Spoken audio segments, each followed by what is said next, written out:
Les gars, est-ce que vous savez qu'on peut se réveiller un matin et on apprend tous que Vinicius Junior n'est plus un joueur du Real Madrid? Là, tu te demandes qu'est-ce qu'il raconte ce fou? Comme vous le savez tous les gars, actuellement, le Real Madrid est en pleine procédure de prolongation de contrat avec l'international brésilien. Le Real Madrid propose un contrat de 3 années avec un salaire de 20 millions d'euros par an, ce qui ne correspond pas au clan Vinicius Junior. Selon le média Relevo, l'entourage du joueur demande un contrat de 5 années avec un salaire avoisinant les 30 à 35 millions d'euros. Mais les gars, vous savez tous, lorsqu'on parle de contrat, tu ne peux pas négocier avec Florentino Pérez. On se souvient tous de comment il a traité Cristiano Ronaldo, Keylor Navas et même Sergio Ramos. Le Real Madrid vient de gagner une nouvelle Champions League, ça fait 5 pour Cristiano Ronaldo. Il est en pleine procédure de renouvellement de contrat avec Florentino Pérez. À ce moment, Cristiano, c'est le meilleur joueur du monde. Il a fait une saison de malade avec le Real Madrid. Cristiano Ronaldo demande un contrat de 3 années avec un salaire de 50 millions d'euros, ce qui était raisonnable vu l'importance qu'il avait dans le club,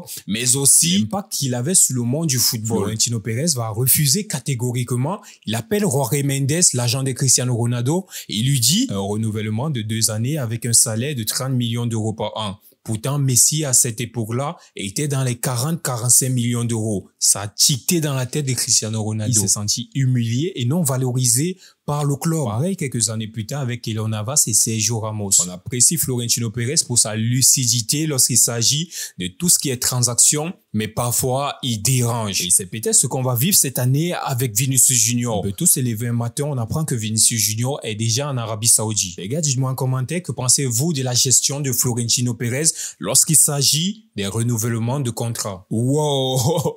Le cas Rodrigo Goes crée déjà des tensions au sein de l'équipe. Selon le média espagnol Relevo, l'entourage de Rodrigo Goes commence à mettre la pression pour que le joueur soit de plus en plus titulaire. Ils ont clairement formulé la demande aux dirigeants du Real Madrid en notifiant que si le joueur n'est pas assez titulaire, il pourrait aller voir ailleurs. Et actuellement, ça cogite beaucoup au sein de la direction du Real Madrid. Faire de Rodrigo Goes, le vendre ou le garder. Actuellement, sur le marché de transfert, Rodrigo Goes a une grande cote. N'importe quel club qui voudrait s'attacher les services de l'international brésilien devrait dépenser entre 90 et 100 millions d'euros. On parle de plusieurs clubs qui surveillent actuellement cette situation: Manchester City, Manchester United, Chelsea, Arsenal et même le Paris Saint-Germain. Mais on voit mal Rodrigo Goes aller au Paris Saint-Germain. Pourtant, du côté gauche, il y a Kvaratskhelia. Du côté du club, on ne veut pas vendre Rodrigo Goes. Selon Ruben Martin, journaliste de AS, considère toujours Rodrigo Goes comme une pièce maîtresse. Maintenant, c'est au joueur de prouver au stade qu'il mérite d'être titulaire. Les gars, chaque jour, on fait référence à ce joueur. Il est technique, il est vif, il est rapide, il a cette vitesse, il est intelligent, mais il n'est pas assez constant et il n'est pas décisif. C'est impossible de se battre pour ce style de joueur. Les gars, aujourd'hui, le dernier but de Rodrigo Goes au Real Madrid date de février. C'était contre l'Atlético Madrid. Les gars, dites-moi en commentaire, pour vous, comment le Real Madrid doit gérer ce cas?